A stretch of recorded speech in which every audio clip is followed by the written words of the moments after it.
Hello everyone, Dr. Peta Stapleton here, coming to you from Australia. Really thrilled to be able to share with you a little bit about where the EFT or tapping world is at the moment. Of course, the last decade or so, we've seen such an explosion in EFT research. It's almost a little bit hard to keep up with it, but I'm thrilled to be able to share with you not only where we're at in the EFT research world, but of course, how it has actually been applied in community settings such as Rwanda, and certainly extensions to techniques such as the trauma tapping technique, of which Ulf and Gunilla are part of. It's been my absolute pleasure to be able to partner with Ulf and Gunilla of the Peaceful Heart Network in some of the research over the last few years, and I want to tell you about some of that as well. So where are we at in the EFT world? Not only have we, in the last 10 to 15 years, had more and more research coming out, at least over 100 clinical trials now published on EFT, emotional freedom techniques, but many of the trials published showing biological or biochemistry outcomes. So yes, we have loads of studies now that show symptomology from a self-reported perspective. So people telling us that perhaps their symptoms, such as post-traumatic stress disorder, perhaps their fear of phobia, their food cravings, even things like chronic pain, depression, sleep, that those things improve. And we call those self-report outcomes because people tell us, often in a pen and paper version of a measurement. But we have such a body of research now that shows us that tapping on known acupuncture points indeed impacts the body's physiology. And we are researching more and more the impact of any of these tapping techniques really impacting the autonomic nervous system. So that whole system throughout the body. So everything from cortisol studies, of course, Dr. Dawson Church's initial study of cortisol measurement showed after 1 hour of tapping, tapping reduced cortisol, that stress hormone, of around 24% in the person's body. And my team here in Australia replicating that trial some years later, where we showed doing that tapping in a group setting actually almost doubled the impact there. So reducing cortisol by, on average, 43%, just 1 hour of tapping. And of course, both those studies compared to psychoeducation and relaxation, neither of those coming close. Indeed, my study showed that relaxation increased cortisol by 2%. People didn't like sitting around doing nothing. It's probably because we took their mobile phones off them.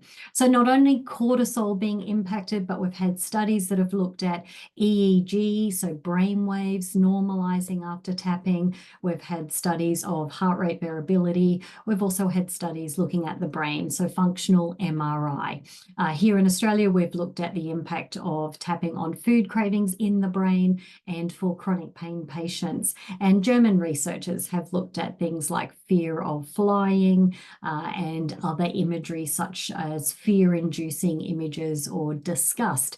And again, even lying inside a functional MRI machine and imagining tapping, because it's very hard to move inside those machines, imagining tapping and not physically tapping does have an impact on the brain. So some wonderful research coming out showing us that not only does tapping result in us feeling better at a subconscious or a physiological kind of point of view, just feeling better, but indeed the body's biochemistry is matching that. So lots of research coming out to the point where I've just done a review of 2024, the studies that have been published just on EFT, emotional freedom techniques. More than a dozen studies have emerged, and certainly more than double that again on other variations, such as spiritual EFT that is emerging. Now, of the dozen that I have just reviewed in 2024, 10 of them have been done in hospital settings. So 10 studies have been published in the last 12 months on the impact of EFT being used in hospital settings. Now, some of those were on patients, others were for staff and carer burnout, fatigue. So wonderful to see EFT being embraced in our hospital medical settings worldwide. So these studies were everywhere from Malaysia to Iraq to New York City. So wonderful research that is actually coming out there.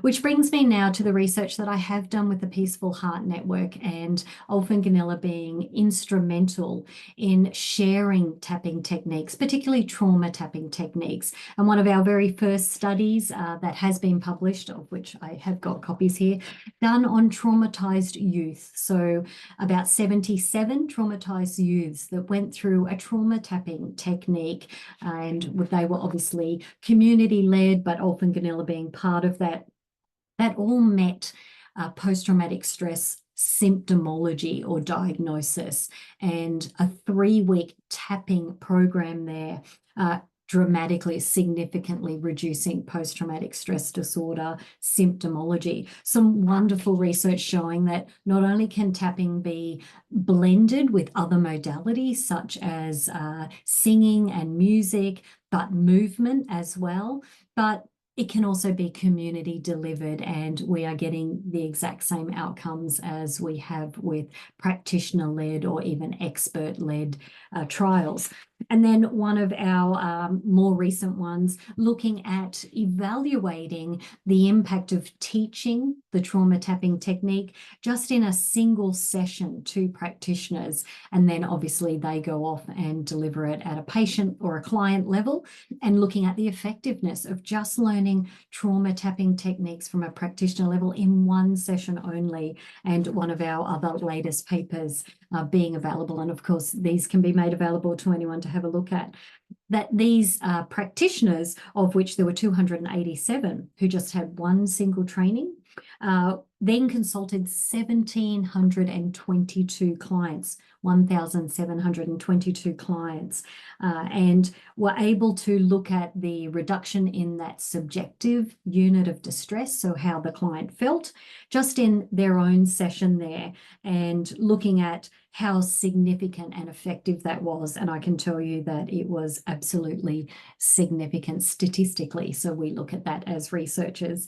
So trauma tapping technique appears to be a model just to alleviate regulation, distress, those kind of symptoms in just one session. So we know that not only can practitioners deliver it very effectively after minimal training, but it can be that effective for the patient on the other end.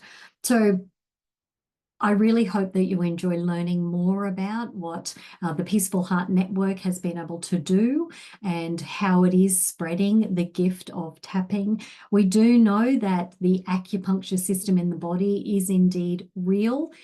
There are terms that are being explored, the primovascular system being one of them, that is definitively showing that these tapping points, these acupuncture points that we are tapping on, indeed are vascular, and they exist in the body. We can see them if we actually, under medical procedures, inject tracer dyes into the primovascular system. We can see the condensation there in an acupuncture point. So if we do stimulate that with a tapping technique, even touch or rubbing, that we are actually sending signals to the brain and the body that can actually give us that sense of calm.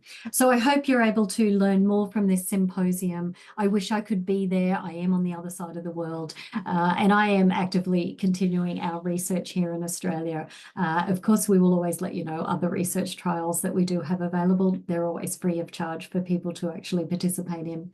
It's been my absolute pleasure to share just where we're at with all of the research in the world, but indeed where it's emerging around the world in terms of impacting people's lives and, of course, communities at large. Enjoy the rest of the symposium, everybody, and I look forward to sharing another update with you in the future.